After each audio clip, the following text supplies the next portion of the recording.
Tonight's program is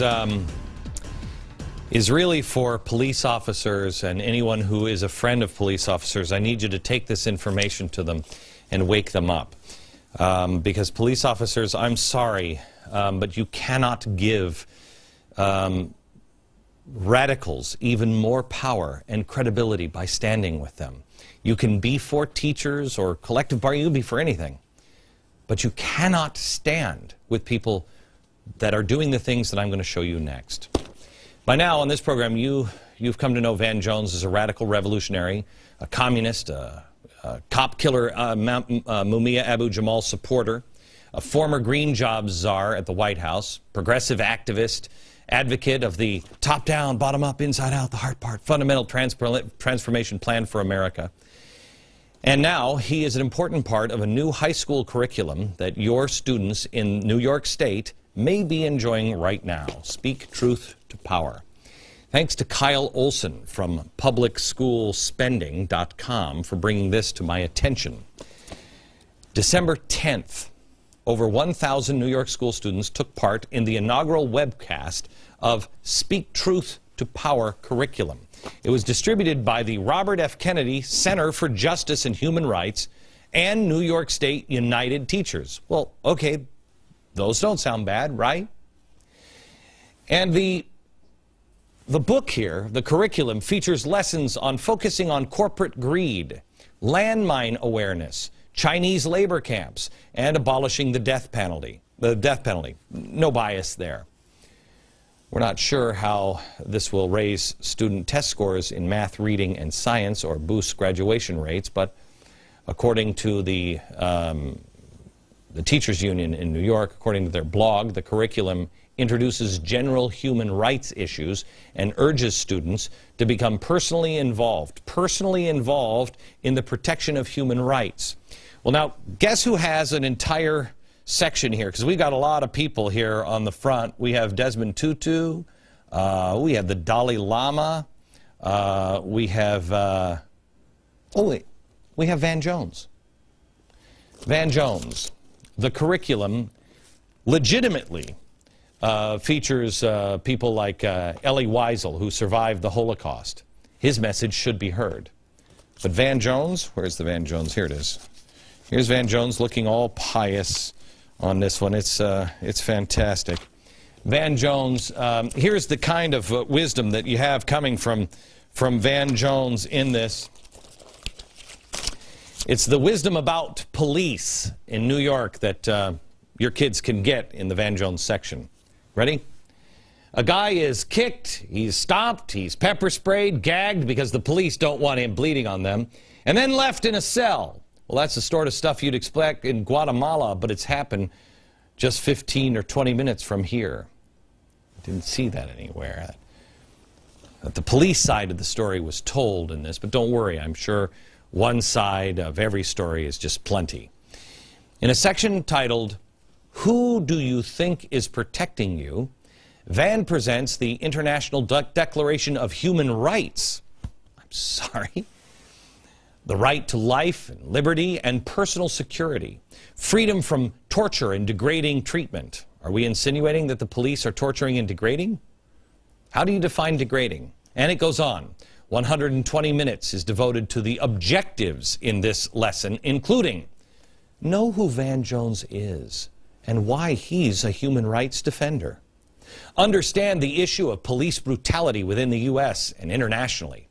One of the activities of the lesson is after the budget analysis. You're supposed to ask students to research websites that will provide information on incarcerated men, women, and youth.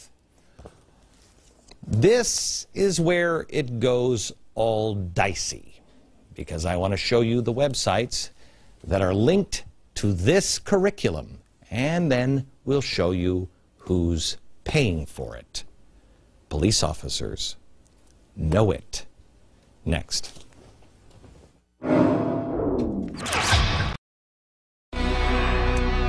I've just told you about a shocking school curriculum in New York that features an entire section of Van Jones. And I'm going to give it to you as lessons here in a second. But as I'm going through this, I want you to notice a pattern here. Here are the radicals, and they all have brushed their teeth and combed their hair and put on ties, and they've dropped the radical pose for the radical ends. And apparently nobody pays attention to little things like, oh, I don't know, here's the International Socialist Organization logo, and here is the AFL-CIO logo.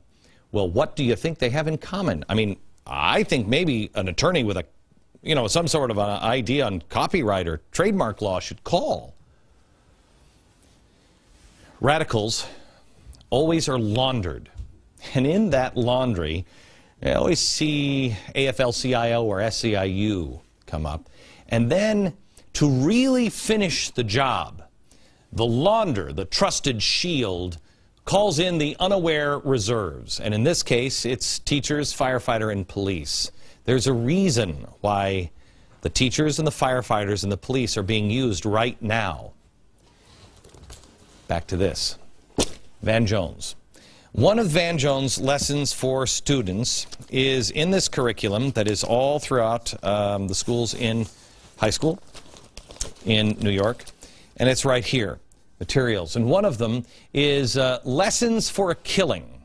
And in it, Van Jones asks students to ponder the Anti-Fascist Info Bulletin. Now, what is that? Well, it documents police abuse, abuse of prisoners, and other abuses of power in North America. The political rhetoric may be off-putting at times, but as the experience in San Francisco has shown, the practice of using police violence to punish and intimidate lawful political dissident is alive and well in the, quote, free, end quote, world. That's what he writes. And then he adds this, after he's talking about the police in America. The final paragraph is this: who knows?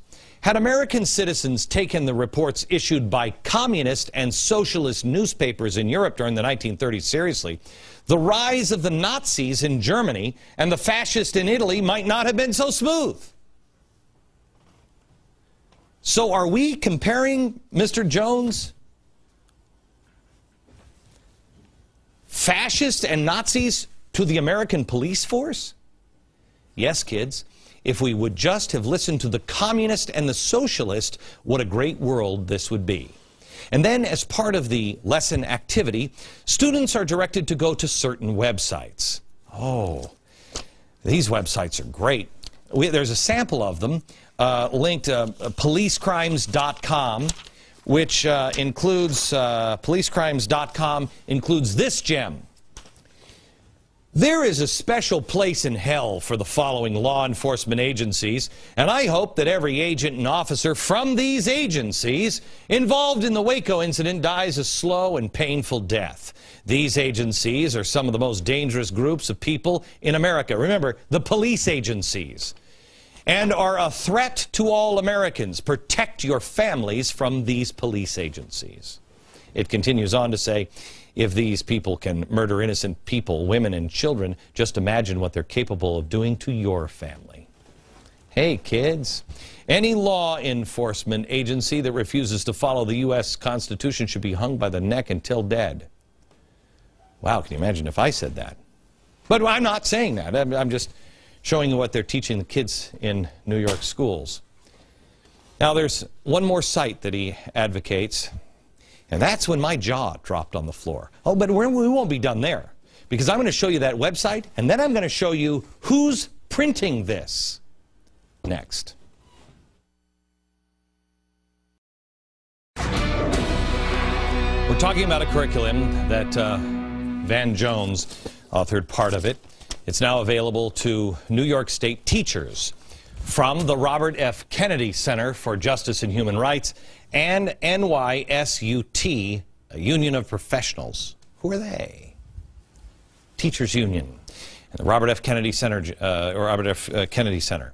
Now, Van Jones' curriculum on police brutality. I was telling you that it lists additional sources for students.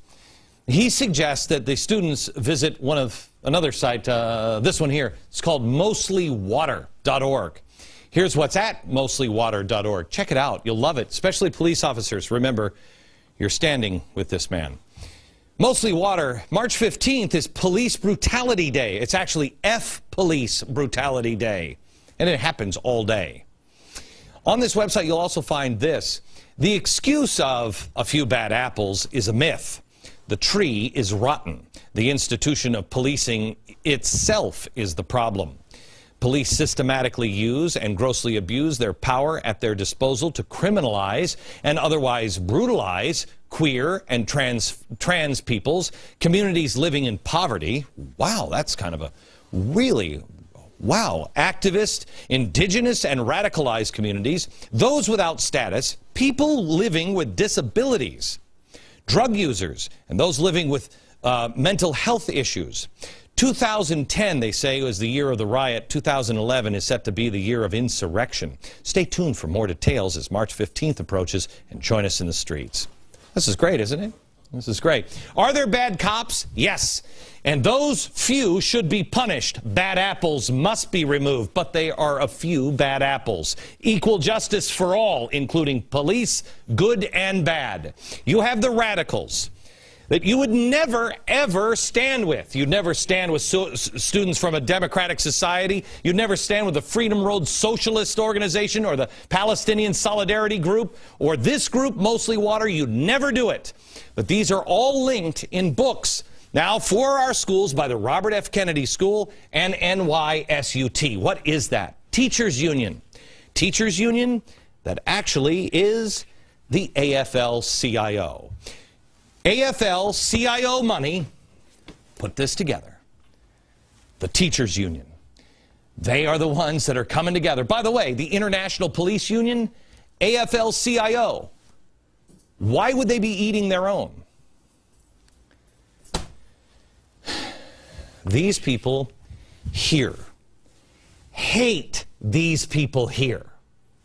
These are the people, this one organizing against U.S. wars across the world since 1988. These are the people that you stand here as a cop and go, I can't believe I'm protecting these guys. But you do it because you're full of honor.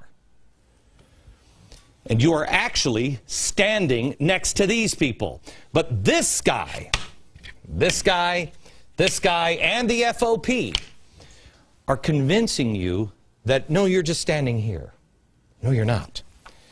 No, you're not. Because as you see, these people are these people. You must make sure you know who you're standing with. And the lesson. History teaches us anything, or at least teaches me anything. It's that people do eventually wake up. But by the time they do, the hour is usually so late that it makes the price of the struggle much higher than it had to be. Hunter, thanks for the help from New York. Good night, America.